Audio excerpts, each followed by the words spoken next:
October 7th, 2025. Welcome into the show. Sportswrap Overtime. Craig Loper, Jeff Snyder, Brian Parsons. We are brought to you by HII, built in America for America. And here we are, fellas. Another edition of the show. Welcome in.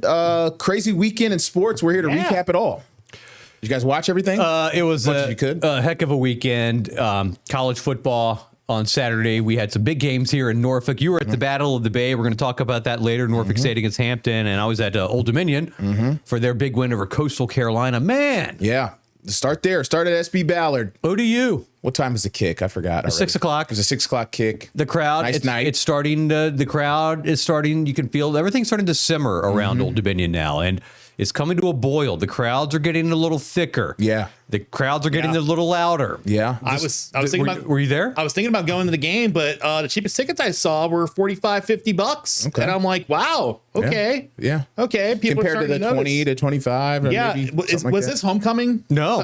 It was Parents' Weekend, but it wasn't homecoming. Okay. Yeah. So it's starting to feel real for Old Dominion a little bit. Taylor Heineke was in attendance. He was. I saw the picture for the game. They put him on the screen. Oh, they did put him on the screen. Yeah. Like, was he in the stands or on the field? No, he was in one of the suites in the end zone. One of those end zone suites in the top. Yeah, right. He was also hanging around in the Silver lot. Yeah. I saw in the Silver parking lot. I was trying to track around. I was like, I want to get an interview with Heineke, especially before he's been in the Silver lot for a little too long, if you know what I mean. Yeah. Because oh, I love that Silver lot. Yeah. I don't usually, I'm always working, man. So I've never really gotten to experience the tailgating experience at ODU because I'm always working the games. The bowl game a couple years ago is when we kind of like hung out for a little while with tailgates, right? Yeah. We got there early. That was fun. Yeah. We're not doing anything, just be hanging out. People are giving you food. That's nice. We're not shotgunning beers. Yeah, right. No. Never that. No. Speak for yourselves. Well, yeah. When you're working the event, it's a little different. But I will say this, though, that as somebody that's worked in the media for so long, that when I do go to a sporting event, and like say I go to ODU as a fan, I feel weird drinking a beer. Yeah. Because I feel like I'm working. Yeah. And I feel like I should be able to just walk wherever I want. It's weird. I feel like I should just be able to walk down wherever I want and go get a free soda in the press room. It's weird for me to go to sporting events as a fan. It's hard rare. It's few and far between. And then when you do it, it feels kind of hard to separate them. But let's roll some of this video. Yeah, we got to see some of this video. Jeff, can you probably bump my mic up just a little bit too? You're not hearing yourself in my headphones. my headphones. Because by virtue of Old Dominion's 4-1 start, it's 47-7 dismantling of Coastal Carolina. For the first time since moving up to FBS, Old Dominion is receiving votes in the coaches poll of the top 25, 13 votes. This is heavy stuff here. This has never happened. This has never happened. People are taking notice, and ODU is marrying the offense and the defense. It seems like they got players. It's all coming together. We've been talking about, the continuity amongst this group, what Brian said in the preseason, the coordinators returning, like one of very few programs to have the OC, the DC, special teams coordinator, and the head coach all return. So let me read the stat here because this kind of falls into what I was just saying. Oh, is this the? This is the one on Old Dominion I just saw this morning. Oh, it's on there? Yeah. About the yards per play? Yeah, on sheet 2. Oh, yards per play. Yeah, on sheet 2. Okay. Sheet 2. In this game, Old Dominion outgained. They had over 600 yards of offense, and they held the Coastal to. It's like 200 yards. 189? 189, the differential was 189. Yeah. Bottom line is they destroyed them. There's Traquan Jones, the running back. How about this stat for that running back, number 20? He is. I had to pull this up here. What is it? He is averaging 9 yards a carry, folks. That's crazy. Yeah. Heavy hitter, home run hitter, huh? 451 yards, 4 touchdowns, 9 yards per carry. Yeah. That's a heavy hitter. Which kind of leads to what the stat line down there. That this little stat that's been making the rounds. This is a good one to show you just how well balanced. Sometimes in college football and even the NFL, you get like, oh, we got a great offense, but our defense can't stop anyone. Sometimes you get, man, our defense is great, but our offense can't score. Right. Right. Man, that's very common in college and NFL. So Old Dominion.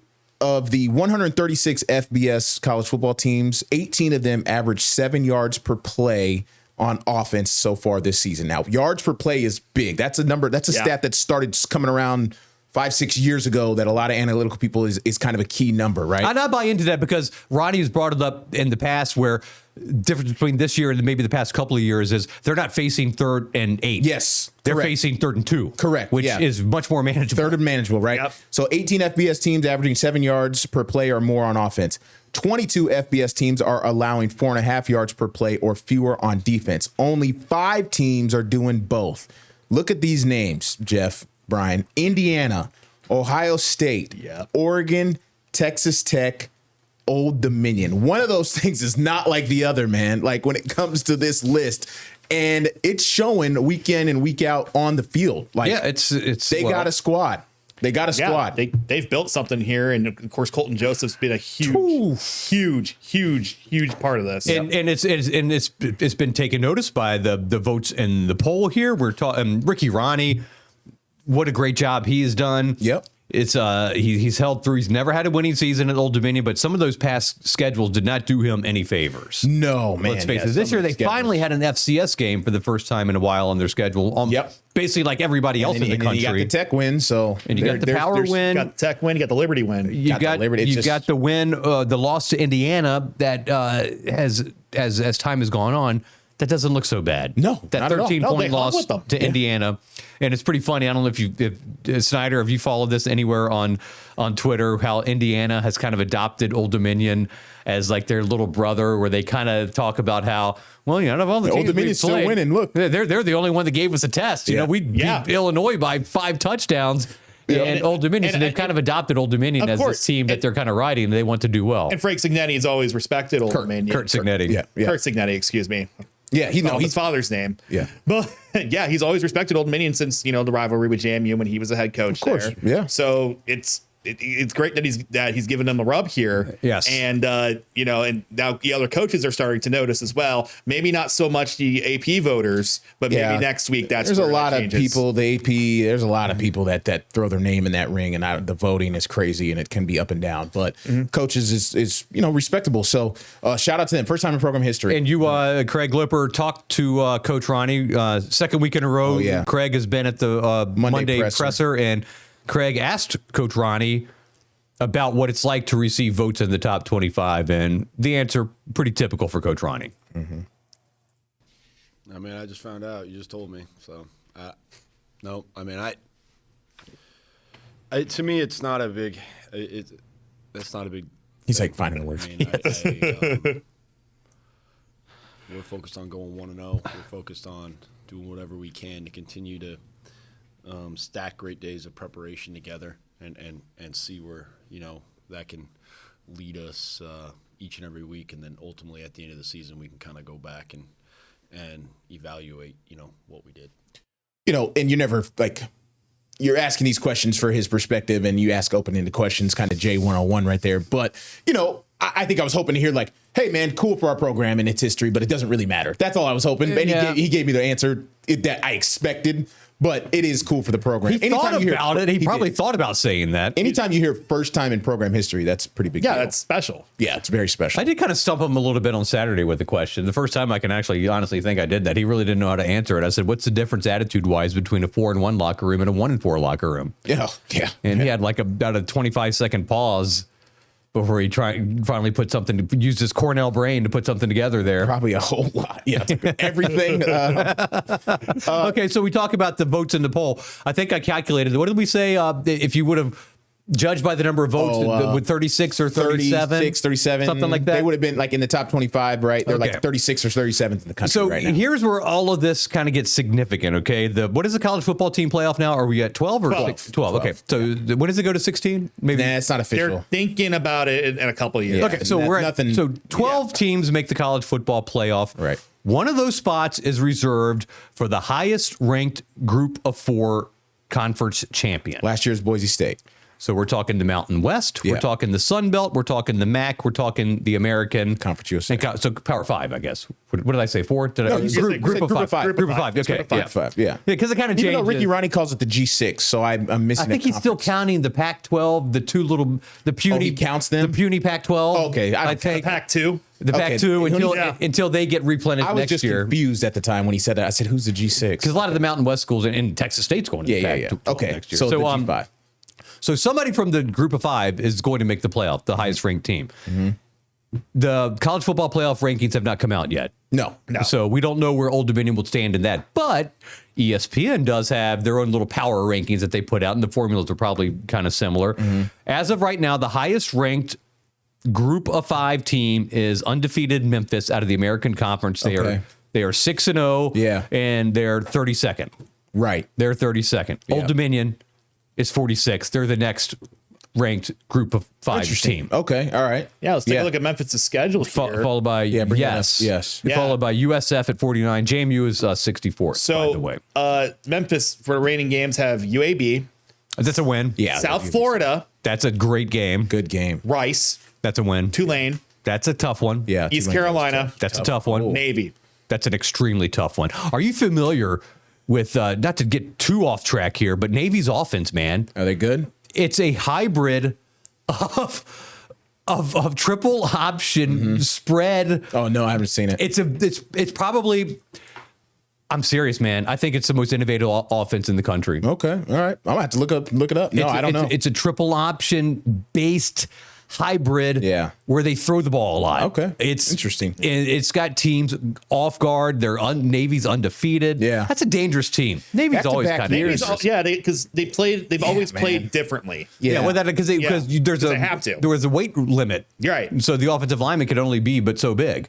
So that's why they get these smaller guys on the offensive and defensive fronts and do these schematic things that are going to outsmart other teams. Jeff, tell me who Memphis has beat so far. Who has Memphis? Pull them up. I've been to Memphis before. I'm just curious. When I went to Memphis, I did a game at Memphis years ago. Good little environment. They had a good team back then. I think they were winning 10. I mean, they're a team that will randomly pop up with 10 wins. Was that like Fuente, maybe? It might have been Fuente. Yeah, back in the day. I was probably 2017, 2018. 2018 or 2019. It was one of those 2 years. So where was he at that point? He might have been at Tech. He had already been at Tech. Might have been Mike Norvell. Yep. It's probably Mike Norvell. All right. Well, here we go. Who have they beat so far? So in order, they destroyed Chattanooga. Yeah. Okay. Destroyed Georgia State. Destroyed Troy. Detroit's not bad. Yep. Troy's impressive. Beat Arkansas by 1. And okay. that might have been the game where Pittman got fired. Yep. Yeah. Oh, they beat Arkansas. Okay. Big one. Yeah. They destroyed Florida Atlantic, but Florida Atlantic did put some points on the board in that one. Okay. Destroyed Tulsa, and their next game is UAB. Okay. So. All right. That American, I mean, there's some some weird teams in there. Like Charlotte just has not been able to get their football program going, and but there's some pretty good teams in that league too. Yeah. That's really interesting to how, like you said, the one spot is reserved for the G5, man. It comes down to, I mean, honestly, Old Dominion, you don't have much room for error, right? Like you really can't. I mean, let's be honest. You can't lose a game. They can't lose. You can't lose a game. No. They can't lose another game. You can't. That's just what it is, right? If you want Alabama to come to SB Ballard Stadium, they cannot lose another game. Would that ever happen? Could it line up like that? Boise hosted. Did they last year? Boise hosted one? They did. Against, who did they host against? Boise didn't get the bye? Let me look. No, Boise didn't get the bye. I thought Boise got a bye. Did Boise get the bye? Boise was 4th. Boise got the bye. They got the bye. So they never hosted a game? No. Okay. The host was... They hosted. No, because they were... No, they never hosted. They got the bye. But they were the home team against Penn State in the Fiesta Bowl. Oh, yeah. No, that don't count. No. Home, true home. Okay, yeah, I mean... Yeah. True home game. Home games last year was Penn State off the top of my head. Ohio State. Tennessee. Oh, Tennessee went to Ohio State. Penn State was home. Penn State, Ohio State. Penn State against Old Dominion at SB Ballard. Yeah. Oh, man. Yeah. I would love that. I'm trying to think because only the top 4 host. Right. Yeah. Or the that's so crazy. The top 4 I think they changed it though. They did because there was backlash over Boise getting the bye. Correct. Yeah, it's different this year. Yeah. That would be nuts. That would just be nuts. So now one of the main reasons for Old Dominion's success has been the play of the quarterback, Colton Joseph. I mean, he's leading an offense, 498 yards per game. They average 36 points per game. Colton's 1,200 passing yards. He's already got 12 touchdown passes already.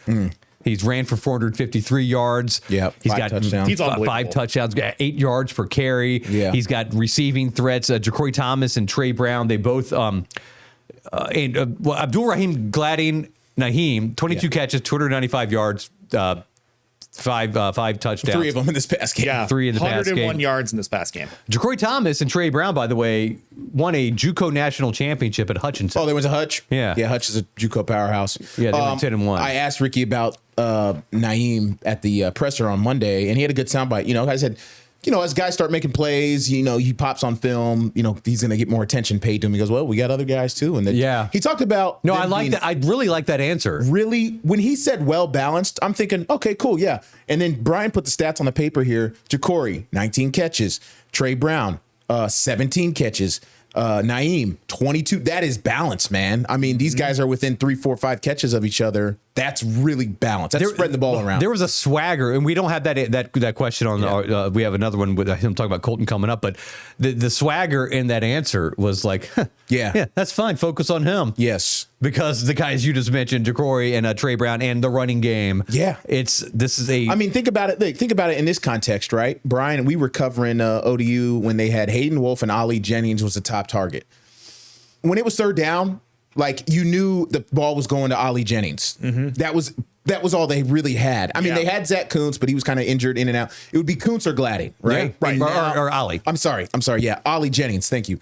And it was so obvious, and he got numbers, even though the defense is focused on him. So now contrast that with this offensive attack where you got these sort of guys, it just makes it hard to plan for. It makes it really hard to plan for. Hey, Snyder, let's go ahead and roll the sound of Coach Ronnie talking about how Colton's fantastic season so far. Got it. Where did you go? Oh my God! Here we go. There it goes. And he's playing very well, and he is very talented. Not only with his arm but with his legs, and it gives him, and that. The ability for him to run has opened up some of the passing game, such as the play to Bull for 80 yards. If he's not a big runner, that play probably doesn't get off the ground. If he can't threaten them with his ability to run. But I also think that we've got more depth at playmaker across the board, and then our offensive line is doing an unbelievable job of covering people up and getting our playmakers into the secondary where then their God-given ability can start to take over. And then I think the coaching staff's done a nice job of doing that too, is finding ways to get them in space and utilize that. And then when they have been in space, they've taken advantage of it, right? I mean, I could get to, if I was playing quarterback for us, I could get to those same places that Colton was getting to, and then I would get tackled for a 5-yard gain. Right, you understand what I'm saying? So there's the difference is his ability to make people miss, but then run and do some things has been great. Yeah, very complimentary. Like you said, it's all working. It's all clicking, man. O-line, receivers, quarterback, run game. Best team Ricky Ronnie has had, no doubt. Oh, it's not even close. This is the best FBS team Old Dominion's had. The 2016 version went 10-3. Okay. Kind of a fool's gold year. It was, they were a very good team. There's no doubt about that. But they were annihilated against the conference champion Western Kentucky. Annihilated against some really bad losses. App State. 4 touchdown losses. Okay, 3-4 touchdown losses this team's against not getting better beat teams. by 4 touchdowns. No, right? No. I mean, they didn't get beat by 4 touchdowns against Indiana, who was a playoff team last year. They're beating teams by 4+ touchdowns. Yeah, and it's like old Dominion football fans from back in the day of the 2010s, right. all the way back then. Yeah. Will definitely remember the high-octane offense of Taylor Heineke, and you basically couldn't stop him. He threw for 5,000 yards one season, threw 730 yards in a game. Crazy. They were ranked 3rd in the FCS polls. Yeah. But that defense, in all fairness, it was just not good. Interesting. I mean, they had to beat New Hampshire 64-61. Crazy. They were giving up 9 touchdowns sometimes. That goes back to the stat I said. You got an offense, and you don't have the defense. Sometimes you have the defense, sometimes you don't have the offense. And this one, with the defense, they've had 14 sacks so far this year. Yeah. They're +9 in that category, right? Oh, +9 in sacks. So they've only given up 5 sacks. Correct. That's pretty good, right? 5 sacks through 5 weeks. Can you give up one? Can you live with giving up 1 sack a game? For sure. And if it's how many were in that Indiana game? That's the question. Right. Well, yeah, I don't know. The sacks are also you got to provide context around sacks. Joe Burrow had a great soundbite about this in a podcast a couple years ago. He's like, well, sacks are a little bit overrated in the sense like if it's 3rd and 7, I'm going to hold on to the ball a little longer. and we might be more susceptible to a sack. You see what I'm saying? Yeah. And it's like, so it's kind of like, there's a risk reward It's circumstantial. there, and it's very circumstantial, stuff like that. So Jerome Carter had a career high 12 tackles against Coastal Carolina, and one of the great things about this team is their red zone defense is pretty good. And we saw that against Indiana when they had the 3 stops inside the red zone. I think 67% red zone defense. Blake Seiler. I'm sorry, what's Seiler's first name? Seiler. Blake. Right? Yeah. Thank you. Yeah, and this is a team that lost their best defender. Yeah, what we thought they did, but he didn't play last year. He didn't play last year, right? Yeah, so they were prepared for it. Yeah. When Jason went out. Yeah, which makes it even more impressive. Like, hey, they were ready for this. Well, I was going to say Wilder. Ronnie has talked about just the depth that this team has just been unlike any team they've One of the ever guys was asked. One of the players yesterday at the presser was asked about a couple of the freshmen. One of the freshman linebackers, and I forget his name. Oh, Patrick Forrest. I think so. And there was one other guy. They mentioned how impressive they have been. All Forrest is the guy that had the strip sack, forced the fumble against Coastal, and he's been forced to step up, and he pops when you see him. Yeah, so he doesn't look that physically imposing, but he's just one of those guys that makes plays. You know what I mean? Yeah, he's a football player. And he was very complimentary. One of the veterans was very complimentary of a few of the freshmen that really have made an impact on the defense. So they go to Marshall this weekend, 1-9 all time against the Thundering Herd. They have played very close games. The last 4 years against Marshall have been outside of one game, have been 4 one-score games, and the game that wasn't, it was 12-0. So it wasn't like they got blown out. And we're talking about a Marshall team. This is a team that won the championship last year. Crazy. These are the Sun Belt champions. Yeah. They won the championship game. Yeah. But in a weird whole twisted development, Charles Huff, the head coach at Marshall, was in the AD and president did not give him a contract extension. So he was playing with 1 year left on his contract. Yeah. And it was pretty understood. He's going to leave. Yeah. But they're going to let him coach out the season, at least through the championship game of the Sun Belt. And now he's the head coach at Southern Miss. He weird stuff. Stayed in the league. Weird thing right there. So now it's the head coach is Tony Gibson. He's a former NC State defensive coordinator. He's a West Virginia native. Okay. His first time ever as a head coach. Yeah. And what are they? They're 2-3 and 0-1 in league play. They just lost to Louisiana 54-51. Yeah, I saw that score. That was double overtime. I think double. Oh, was it? Yeah, it was double. Because Ricky was talking about it. Yeah. Double overtime. It was the first time their offense. The last 2 games, their offense has kind of clicked a little bit more. The quarterbacks looked a little better. People were asking questions about that, but it was a double overtime game, and they're coming off a bye. Second game in a row, ODU's opponent is coming off a bye. And when you think Marshall, you think of a proud football university, with a lot of history. They've won FCS national championships back in the '90s, and then when we had Randy Moss, Randy Moss and Chad Pennington, they moved up to FBS, and they really didn't miss a beat. And they've been very successful in the Conference USA. They've been very successful in Sun Belt. No slouch. They win conference championships. Yeah. They go to bowl games. They get big crowds. So this is not going to be an easy place. And I believe, did you ask Coach Ronnie about? I just asked him why is it when these two teams have gotten together in recent years, the 4 years Ronnie has been here specifically, what makes it a close game? We're going to hear that soundbite. Well, I think, traditionally they've had guys who love to play the game of football too. So I think it's always been a tough physical game. Obviously, the record speaks for itself. They've had my number in particular. So obviously I want to make sure that I want to go 1-0 this week, and I think that's the other key that I think needs, it's not going to going 1-0 this week isn't going to wipe out any of the other ones. It'll mean that we went 1-0 this week, and I think that's the important part that we got to go do is, and it'll it'll be a next phase for us because this is a different challenge of a team, and so I think that's important for us to be able to respond to this challenge next. Yeah, and going there is not easy, right? So I don't know, trap game, whatever you believe in that or not, but it's not an easy place to play. They're going to show up. Yes, they show up. Yeah. And also it's a football school. It's a football school in a football town. Exactly. Speaking of town too, ODU is staying in Huntington. This is like one of the first years they typically stay in Columbia, Charleston. Sorry. Thank you. Yeah. Thank Do you. they fly or are they bus? No, they're flying. Okay. I talked to Eric. They're flying because I was like, "Are you staying? Where are you staying at? How do you even do this?" Okay, I'm going to bring this up. So there's national attention is going to follow as the wins keep coming if they do.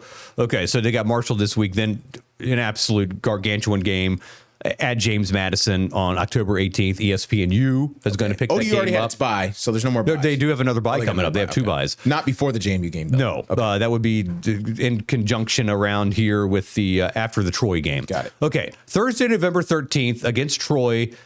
Thursday night, SB Ballard Stadium, 7:30. ESPN. ESPN. ESPN. Yeah. ESPN. ESPN. Oh, The wow. big ESPN. The real so, ESPN. Yeah. all right, let's think about this.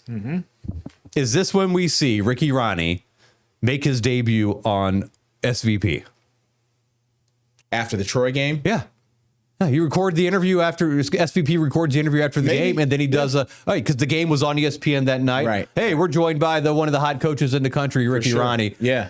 What I'm saying is, with these wins, it's going to come national attention. There's going to be the Washington Post articles. There's going to be the ESPN articles. There's going to be Yeah. the New York Times / Athletic. Yeah. Wanting to do a feature on Old Dominion. Who is this school? Yeah, right, And right. what is this school all about? Yeah. No, And- it's here. It's and here. the game Twitter's day. buzz. Man, game day. Why not? Well, game game day day in the would Silver be more at JMU. Like the possibility that would be at JMU in Harrisonburg this year, probably. That'd be the only really. That would be the only really, unless App State on the 25th. unless App State. I don't. Yeah, but you know they like App State. They've been to JMU. They have Plenty They of have. times. Yeah, true. They have been. Let's go to Old Dominion. You never for the know. first time. Put it on the Wisconsin. Put it on the Wisconsin. Put it on the Wisconsin, Wisconsin. man. But no game day in the Silver Lot.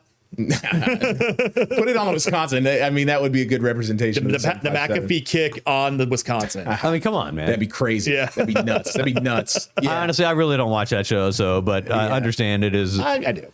I think it's to their credit. I think game day's having a little bit of a resurgence.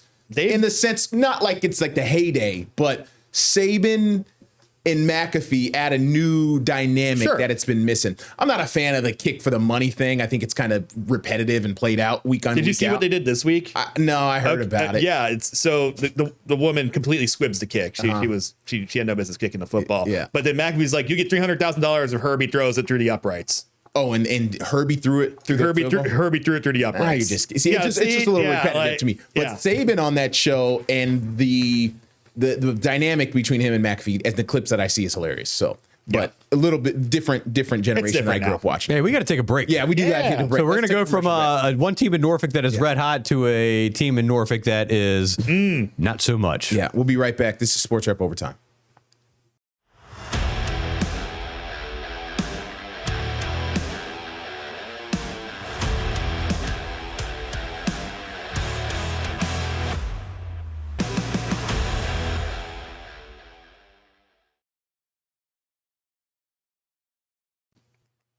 Okay, welcome back to Sports Wrap Overtime. Craig Loper, Jeff Snyder, Brian Parsons here, continuing the show. All right, Brought to you by HII. HII, that's right. Built in America for America. Did you know what the first nuclear-powered aircraft carrier that was ever built?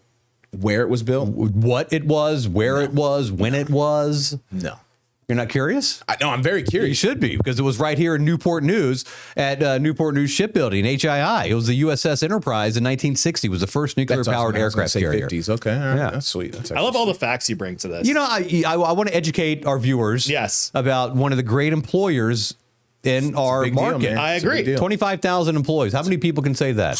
I know many of them. Yeah. Yeah. Oh, yeah. Heck yeah. And they all get off at 3 o'clock. Yeah, lucky them. And we know when the traffic starts in Hampton Roads. Yeah, Monitor Merrimack, man, going south is a mess. Man, around that from bell 3 to rings at 3 6:30. o'clock in the shipyard. Oh, my goodness. Don't even get me started on the traffic. Battle of Craig, you were at the Battle of I was at the SB Ballard Stadium for the Old Dominion Coastal game. You were Yeah. at Armstrong Stadium for Yeah, that's right. Battle of the Bay kicked off Saturday, 4 o'clock. Norfolk State going up to Hampton. Fourth meeting in 5 years between the Spartans and the Pirates. Always a good rivalry game, right? Two teams, down in the dumps, so to speak, 1-4 apiece. But both crowds showed out. Good time. Getting in there, tailgate. I rolled in at about 3:20, 3:25. Yeah, I was gonna wonder because it was 4 o'clock start. It was a 4 o'clock don't mess start. around, man. Well, and it wasn't that, like, I was talking to a couple of Hampton people up there, and it wasn't that bad getting in. 2 miles out, I hit traffic, but it was expected. It wasn't like Where did it take you in? The main one, the main right off the exit. The 276, Emancipation, yeah. right there. Yeah. The main one, right? The cop wouldn't let me turn left though to get to lot 2. I had to go around, which was that was another 10 minutes. So anyway, the traffic, it was 2 miles out. It started where I expected. It wasn't terrible getting in, and a surprise because I left a little late. I was a little nervous. Well, this game featured 2 teams that were struggling, each with 1 win apiece, and those wins were against Division II programs. But it's Hampton. Yeah, that's a rally. Hey man, Norfolk State came out hot. They had a we're going to see the touchdown here. Otto Coombs. Oh, never mind. We're going straight to the fourth quarter. I thought we cut the long game version. They had. This is the short one. No, they had a big 60-yard touchdown. Norfolk State went up 2 scores at one point in this game. I think Norfolk State was up 2 scores twice in this game, and Hampton came back and ended up winning 41-34. They just kept chipping away. It was never quite out of reach. Norfolk State had a couple turnovers here and there. The big thing that backed up Norfolk State was penalties. They had 17 penalties on the day. I don't know the total yardage, but it was Hampton had 13, and so a combined 30 combined penalties. And Norfolk State was bad. Sounds like the Peninsula District high school referees. Sometimes, yeah. Sometimes. Yeah. You're being generous. I doubt they're watching. No, I know. If they are, you throw too many flags. Their reputation precedes them. Good to say the God. least. Great. Now you're going to assign me up there next week. Yeah. I don't want to be seen. And I've been there a lot this year. And every week. It was just one of those games, man. It was fun. I didn't know what I was getting into. 2 struggling teams. And it was clear, both teams having all the penalties, why they struggle. But 41-34, high scoring affair. Game was too long. It was almost 4 hours because of all the penalties. Monumental Sports was doing the broadcast, and it was a fun game to be at. I shot it from the Hampton sideline just based on where the sun was at. Trent Boykin, super, nice to us in the media. Michael Vick was on the other side, and it was his first experience in the Battle of the Bay. And Hampton, like I said, just kept chipping away. They never felt down and out. And Norfolk State could never really put the foot on the neck. To finish the games. And then, so at the end of it, let me think about the final sequence here. Norfolk State had a chance at the end after Hampton scored the go-ahead, and then they couldn't punch in the end zone. So it was over after that. Let's hear from Trent Boykin and Michael Vick after the game on the Battle of the Bay that goes the way of Hampton 41-34 over Norfolk State. Man, Battle of the Bay. I mean, we got 2 dates that we circle every year, and this is one of them. Again, proud of these young men, proud of these coaches. They fought, they stayed together, they played with passion. And I'm proud of each and every one of them. We got to find ways to do better. And, maybe it starts with us as coaches, and it's got to start with us. But we got to find ways to put it all together. And so, I take the blame for this one, for sure. Has anybody asked Trent what the other game that is circled on the calendar? Howard. Oh, okay. Oh, yeah, the Battle of the Relay Shoe. Okay, I was wondering, man. I didn't need to ask. I knew what he was talking about. Okay, good. It's Howard. Good. I was like, is it the Elizabeth City State? No. Yeah. So shout out to the bands. The crowd was great. It was just one of those things where I didn't know what I was getting into, but it was a fun game to be at. Did anybody invite you to their tailgate? Did you get to get a sausage or anything like that? I didn't get in early enough. If I would have got there maybe at 3, maybe I just wanted to get in the stadium and get set up. I wanted to set up my laptop, and there was a little extra room with extra chairs that I set up, and I wanted to watch some of the other college football games happen. I think Texas was playing Florida when I got there. I set up, put on my YouTube TV. If you see me at a game and I walk by your tailgate, feel free to have me sample your food to see how good it stacks up against other tailgates. Yeah, both teams were over 450 yards of offense, so there was a lot of offense, sort of back and forth, up and down. And then Hampton came up with a couple of turnovers that Norfolk State's got to stop turning the ball over. I mean, it's just bad. Now Norfolk State plays Wofford 0-5. I mean, come on, Wofford. Man. You gotta win. You gotta win. But we said that about Wagner, who was 0-4. Is the road trip over for Norfolk State? Look up their schedule. It is. Oh, so they're back. They're back home. No, they're on the road after this. Oh, after this one. Okay. Then a bye week. Then they're back home. Then so it's been like MEAC 4 or 5 play. weeks since they've been home. Yeah, the MEAC. Yeah. Okay. All right. Yeah. 0-5 Wofford. It's one of them things. Something's not clicking. And it's not the offense. He wore a Hampton hat at today's press conference. We got a picture of Coach Vick wearing a Hampton hat. He lost a bet with his wife. His wife went to Hampton. She's a proud HU alum. And I guess that's what the All right. word he gave his wife. Whatever, man. And So Norfolk State's lost 4 in a row. yeah, They've got winless Wofford on Saturday, then a week off, and then they open MEAC play against South Carolina State, who is usually very, very good. Central's running away with it, by the way. yeah. Central's, and Ricky Ronnie said so after that game. He's like, they are going. Oh, yeah. Because that's a good team. They're going to win their league. Central's he said they're solid. going to win 7-8 games. Yeah, Central's really And solid. They're good. Yeah, and they're led by Trey Oliver, a Hampton native. So it's one of them things. Yeah, something's got to get right. You know, shout out to Trent. He was very gracious after the win. He was super excited. It means a lot. And Vic is gracious. Vic has been great to us. Oh, Vic's been great. I'm just in his post game press conferences, it just feels like there's a lack of sort of clarity with how he wants to build this thing, what needs to happen. You know, mostly, honestly, the undisciplined brand of football this team is playing. Yeah.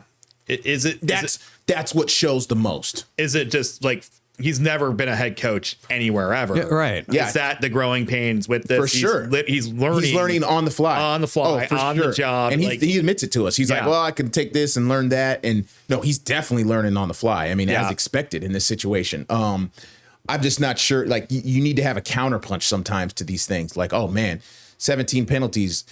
What does that look like? The next week of practice? That's where I sort of question the execution of the weekend buildup, you know, because, you know, he kind of says like, well, we can coach it, but they got to do it. And that is true. Every coach says that at some point. But they can score some points. They can score, they can move the ball. Obviously, offensively, something's working here. Yeah, exactly. He's got to be more distant. You got to put it all together. You know, the cliche, all 3 phases, man. Yeah, you got to put it all together. It's all of it. It's all of it together. So It's all the cliches. Actually, it is execution. I would be very curious. When you hear a coach say well, it sounds cliche, but it's the most honest answer really there is. I heard a national talking head or a offensive line coach or someone talking about how simple football is. It was like, well, in coaching, you know, when you say execution, what they mean is like, I want you to block this guy in front of you. But doing it is not how it always, you know what I mean? Just block the guy in front of you, man. Said and done. Yeah, right. So that's kind of what I think about when I hear execution. I'm like, well, just block him. Block him. Hampton has a conference game on Saturday at home against Campbell. Oh, okay. All right. The Campbell Camels. So one hump or two. Yeah, exactly. So it'll be, you know, so Hampton with a chance to kind of, you know, start to make a run in the CAA. Yeah, still got a chance to win some conference games. Hell yeah. Good for them. Heck yeah. A lot of football. I was impressed with their quarterback, and forgive me, I'm forgetting his name, but I was impressed with the Hampton quarterback. No, is it the Braden Davis? Is that the JUCO, the D2 transfer? He was fun, man. He'd throw it around a little bit. He could tuck it and run it. He had the go-ahead touchdown. A big, you know, stockier kid, good build. So, and then their running back, they had a running back, Grayson Goldsmith. Thank you, Goldsmith. Hampton's always got a good running back. Yeah, he had average 7 yards a carry. Had a big 40-50 yarder. So shout out to the Pirates and great environment up there. So the sideline was a little too packed. There was a lot of going on, man. A lot of alumni were back. Former players were back. It was a lot. A couple times the play went into the sideline and took some people out, almost took out a group of cheerleaders. Oh no! That was early in the game, and it was like, oh my god, it was one of the bad ones. So, I mean, it could have been a lot worse, but it was a lot. It could have made for good TV. Yeah, exactly. So as long as no one got hurt. Yeah, no one, everyone's fine. So that's it for the Battle of the Bay. Let's take one more break here, and then we'll come back and talk some NFL Week 5 action. The Commanders beating the Chargers. Welcome back. All right, to Sportswrap Overtime. Got about 11 minutes to go, and let's talk NFL Week 5 action. The Washington Commanders go out west, second road game for them, and they beat the LA Chargers. I still want to call them the San Diego Chargers all these years later. 27-10. They scored 27 unanswered points in the game, and Jaden Daniels makes his return. He had the big blocky knee brace on, and the offense slow to start. But you keep handing it to Bill Krosky-Merritt, and good things happen. I know you were working during the game. Yeah, it was kind of hard to really kind of focus in on it. But I did see that interview with Krosky-Merritt and Tom Brady after the game. I mean, come on, man. Yeah. How likable is that kid? Crazy. Didn't play his senior year in college. Got picked in the 7th round. Didn't play because of some BS, too. Honestly. Oh, completely. NCAA weird paperwork number situation at I couldn't Alabama even, State it really stuff. didn't even make much sense, but he's a very likable guy. He's getting an opportunity and he's, excited to talk to Tom Brady. I mean, it was, Yeah, there's a bunch of Twitter stuff going on. He's living the dream, man. Yep. There's That's a bunch what he's of doing. Yeah, it's like Alfred Morris a couple of years ago when they were more Especially than a his couple, rookie like year. 10 years ago. Yeah, his rookie year. Yeah, they got a lot of the. They're making a lot of tweets about Bill on the Hill. So you got School of Rock. Was the play in the Capitol Bill. all that. Yeah, so they're doing a lot of fun stuff. Jaden Daniels' final stat line in his return: 15 of 26, 231 yards, a touchdown, no picks. Bill Krosky-Merritt, 111 rushing yards, 2 touchdowns On 14 carries. on 14 carries. Debo, man, Who's been hurt? Rodriguez or McNichols? Or both? both have been a little bit banged up, but I think McNichols more than Rodriguez. I think Bill has taken this thing. Eckler got hurt, so that opened up the depth chart. I think Bill has taken this thing and he's going to run with it, and they're going to keep leaning on him a Man, little bit. that Robinson trade's looking better and better by the day. McCaffrey Great. makes plays. Yeah. Oh, yeah. He's a little fun. He's starting to become a little player. Well, they always say next man up in the NFL, and with the Commanders right now, with Terry and Noah Brown down, that's really. You got to get another production. But going Debo, man, I just didn't expect this. Debo, this offseason, a lot of trash was being talked about Debo. The kind of shape he in. He's lost a step. And he has lost a step. That's very obvious, like compared to the Debo of old. But he's still playing well. 8 catches, 96 yards, and a touchdown. And the one basically sealed the game in the fourth quarter as a deep crossing route. And he caught it one-on-one. Came down with it and basically put the game completely out of reach at that point. And with Debo, that's experience. That's exactly. That's what it comes. Even if you lose a step, if you're smart enough and you run your routes correctly and you're able to make your moves, you can still be a very good receiver in the NFL. Football IQ, football intelligence, experience. That makes that's where that comes into play. Positioning, all those things. Also, a coordinator putting you in the right spot. Don't make me run a deep go ball route. Like put me on these crossers. Get me the ball quick with the quick game. Play to my strengths. I think I've said it before. To me, Cliff's the MVP of the team. Yeah, I really believe that. I think that the thing about the Commanders too, if you watch these games, Jaden, I mean, it was his return, but Jaden has not been the Jaden of last year quite yet this year. He's still got some rust to knock off. Sure. Like he's doing okay, right? He's doing fine. No one's going to complain considering the quarterback play Washington has dealt with for the last 20 years. But there's still another gear he's got to find here. And I think once that happens, especially in the pass game, Terry and Noah Brown come back, that's when you're going to see everything click. Well, yeah, he's still making these plays For sure without his top 2 guys. A couple of times he was keeping that ball and running it, and I'm like, you got to stop doing that. Yeah, he has a tendency to do that, man. Speaking of OCs, I'm going to bust out that stat that Craig and I were talking about on the offense that he does not know what it is yet. Yeah. What team in the NFL has 40% of the time they have the ball on offense is a 3 and out, which is the worst in the league. The Raiders. And it's the worst in the league since 2005. The Raiders. Nope. The Browns. Nope. Bengals. 3 and out? 3 and out, 47% of their possessions. I mean, is he going to shock me and it's going to be Washington? The Bengals. Philadelphia Eagles. Oh, okay. Yeah, that would have been a good guess. New offensive coordinator. Yeah. There's another stat floating around about them. Offensive tendencies, analytics, departments. These are deep departments. They got guys specific to study your tendencies. 85% of the time when they line up in shotgun, it's a pass. Oh. It's like 90% of the time they line up under center, it's a run. Like it's that bad. 95% of the time it's a tush push. So they're not mixing up those looks. Clearly, like shotgun. Oh, it's a pass. Okay. So the key is to not get them within the 1 yard of a first down or a touchdown. Yeah. And you could stop the Eagles. Well, going on a little bit of a tangent. I watched that Eagles game, man, and I don't know if they heard all the Twitter talk and all the talking heads, but they forced that game plan was forced this week. Saquon touched it 6 times. They ran the ball 11 times in the game. They had a 14-point lead in the fourth quarter. They threw it 40-plus times. Which Jaden's never done. Jalen's never done, excuse me. Oh, he never did it 40? I think that's the first time he's ever done that. Really? Double check, because I thought I saw some stats when he throws it 40-plus times, they haven't won a game. I'm not sure about ever doing it, but it was clearly forced. Like the A.J. Brown and Devontae Smith, the press conferences, them saying we want to be a part of the offense. That OC, I think, clearly heard that this week, and it hurt him, and it nipped him in the butt. And how great is the NFL? Sure. So you're thinking, I'm like, okay, I get to watch this game on Sunday night. I get to watch the game on Monday night, and I'm like, yeah. man, the Patriots and the Bills. Yeah. this game's going to sting. Jags and Chiefs, it's going to be a blowout. Yeah. And the results were not what anybody expected. Man, yeah, the Bills hosting the Patriots 23-20, Drake May and the dragging of the defender and the Stephon Diggs storyline and I hated the Bills jerseys, hated them, absolutely. I thought they were terrible. Well, Google AI, which I don't really trust, says that he's never done it, even in college. Okay. Drake May looking like he's a little bit of a quarterback. Yeah, man, he's getting a lot of praise. They were calling him a young Josh Allen, according to Stephon Diggs, his current wide receiver. It's looking. And then just to see the Jags take down the Chiefs like that. Now, that game, whew, are they 4-1, 5-1, 4-1? Yeah, that's the Jags.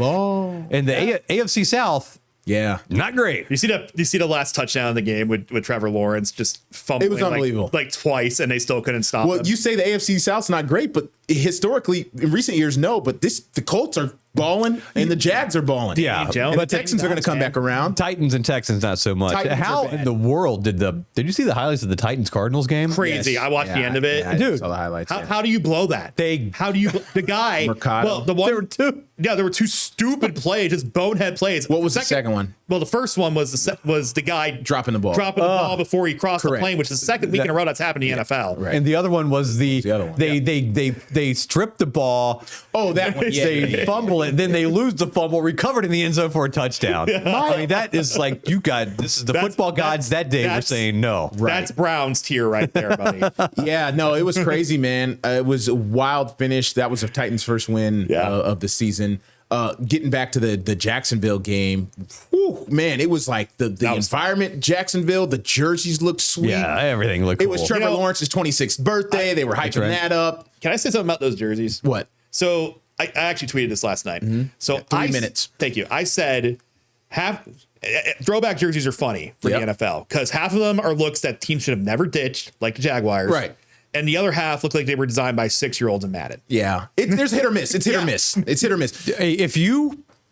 That game between the Seahawks and the Buccaneers was a beautiful display of jerseys and uniforms and helmets and all of that. And good football. I mean, come on, those Buccaneers uniforms. You cannot tell me that these silver pewter helmets with the red. Man, those... Nah, they stink, man. Give me Bruce the Buccaneer with the sword in his mouth. The creamsicle uniform should be their uniform. And when those when I was a little kid, they were those teams were still new teams, kind of, Yeah, they had just kind of come out. So I used to collect all the little football helmets, and I used to love the Buccaneers one. I agree they should be more in the rotation, but I'll play devil's advocate to that. It's like things evolve, and you got to get rid of the old jerseys and then bring in the new one. Like, can you imagine if Tampa Bay you want them to have the same uniforms for 35 years? What about the Dolphins? What about the Raiders? What about the Steelers? What about the Cowboys? What about the Browns? Look when the Browns try to go modern and look so awful, they went back to the old one 5 years later. Yeah. No, you're right. I get it. I just think naturally what happens is they phase them out. But doesn't the Kelly Green Eagles look better? It looks way better. It looks great. Doesn't the Pat the Patriot look better than this generic?